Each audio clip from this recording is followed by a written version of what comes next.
বোকার মতো সবার মন জয় করার চেষ্টা করতে যেও না। বোকার মতো সবার মন জয় করতে যেয়ে কিন্তু কোনোদিনও পারবা না, কারণ সবার মন জয় করা আসলে কিন্তু সম্ভব না। দিন শেষে কিন্তু তুমি সবার কাছে খারাপ হয়ে যাবে, এটাই বাস্তবতা, এটাই নিয়ম। সবার মন জয় করতে যেয়ে কিন্তু সারাদিন তুমি তোমার জন্য কিন্তু এতটুকু সময় করতে পারবা না। সারাদিন শুধু ভাবতে থাকবা যে কেন আমি কারোর জন্য কিছু করতে পারছি না, কেন সবাই আমার উপরে আপসেট। এগুলাই ভাবতে ভাবতেই তোমার দিন শেষ। এজন্য কি ভাবলো না ভাবলো সেদিকে মন না দিয়ে নিজে কিভাবে ভালো থাকা যায় সেই চেষ্টাটা করাই হলো বুদ্ধিমানের কাজ।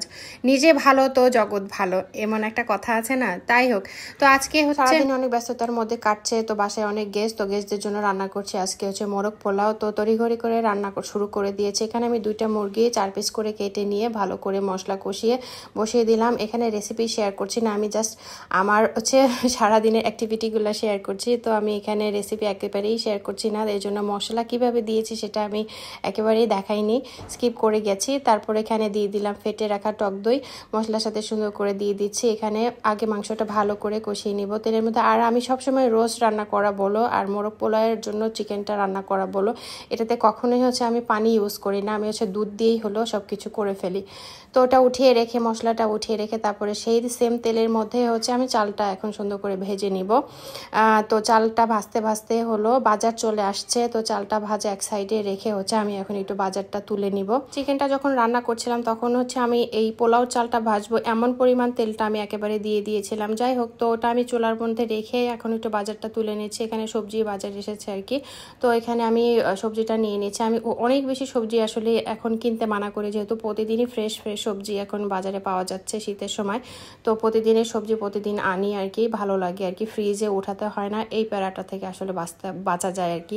ফ্রিজে রাখার ঝামেলা আমার কাছে খুবই খারাপ লাগে আর কি। তারপর এটা রেখে টেখে চলে আসলাম। আবার এখানে একটু গুঁড়া দুধ দিয়ে দিচ্ছি চালের মধ্যে। গুঁড়া দুধটা দিলে খুব সুন্দর একটা ফ্লেভার আসে।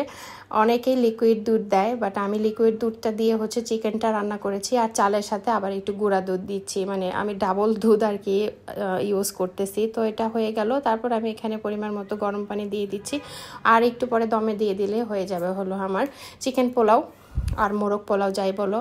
তারপরে অনেকগুলো কাঁচামরিচ দিয়ে দিলাম। আমার ভয়েস ওভার দিতে অনেক কষ্ট হচ্ছে, ব্রিথিং প্রবলেম হচ্ছে, তোমরা একটু ইগনোর করে যাবে এটা, কারণ আমার অনেক বেশি ঠান্ডা লেগেছে। তো চিকেনটা আমি এর মধ্যে ঢেলে দিলাম, ঢেলে দিয়ে এখন এটা ভালো করে নাড়াচাড়া করে দমে রেখে দিব। আর এর মধ্যে দিয়েছিলাম খাঁটি ঘি আর কেওড়া জল, সেটা আমি ভিডিওতে দেখাতে ভুলে গেছি। তারপরে বেরেস্তা দিব, উপরে ডিম আর আলু ভেজে রেখেছিলাম সেটা দিব আর কি। তো বিরিয়ানিতে আলুটা আমি সবসময় ইউজ করি, তো ওই যে ছোটো ছোটো আলুগুলো দিয়ে দিয়েছি। তো আজকের ভিডিওটা এখানে শেষ করে দিচ্ছি। ভালো লাগলে অবশ্যই কমেন্টস অ্যান্ড শেয়ার করতে ভুলবেন না। আল্লাহ হাফেজ সবাইকে।